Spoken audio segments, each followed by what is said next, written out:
Hello, my name is Rannekleiv, Global Strategist for Beverages here at Rabobank. And I'd like to talk today a little bit about what it's going to take for wine companies to be successful moving forward. If you look back at 2020, you might say to be successful moving forward, you're going to either need to focus on e-commerce or focus on the off-premise, and that might be part of it. But when I think of what it's going to take to be successful moving forward, the word that comes to my mind is resiliency.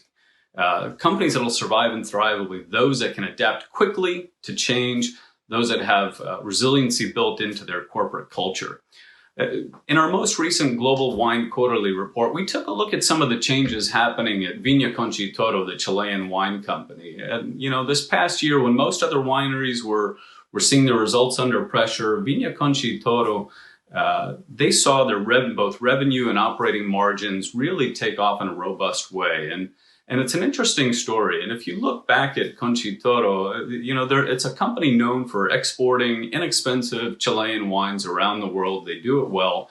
But a few years ago, they realized that, premiumization in their key markets, the weakening British pound, they realized that they were going to have to shift their portfolio up market, and just adding a few premium products wasn't going to do it. They really needed to revamp their company from top to bottom. And they started by streamlining operations, completely revamping their product portfolio, bringing in a new sales and marketing team with a completely different skill set that they needed, right? It was a revamp from top to bottom.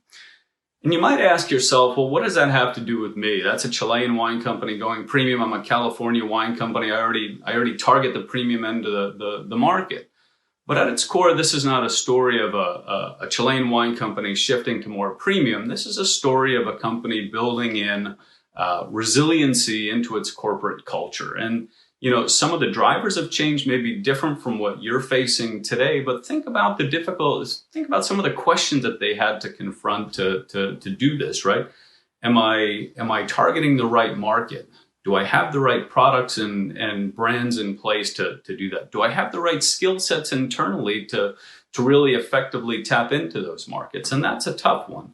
And while these may seem like very, very basic questions to be asking yourself, asking them can sometimes, confronting them can sometimes force us to make very difficult decisions. And I think if 2020 has showed us anything, it's that, the market can change very quickly and force us to pivot with very little advance notice. Companies that survive and thrive will be those that really build resiliency into their corporate culture. And if you haven't already done so, I'd invite you to go back and read our Global Wine Quarterly and look at what happened at Conchitoro, not with a view of understanding what a Chilean wine company did to shift more premium, but look at how a company built resiliency into its corporate culture. With that, I wish you all the best and take care, and wish you all the best for 2021.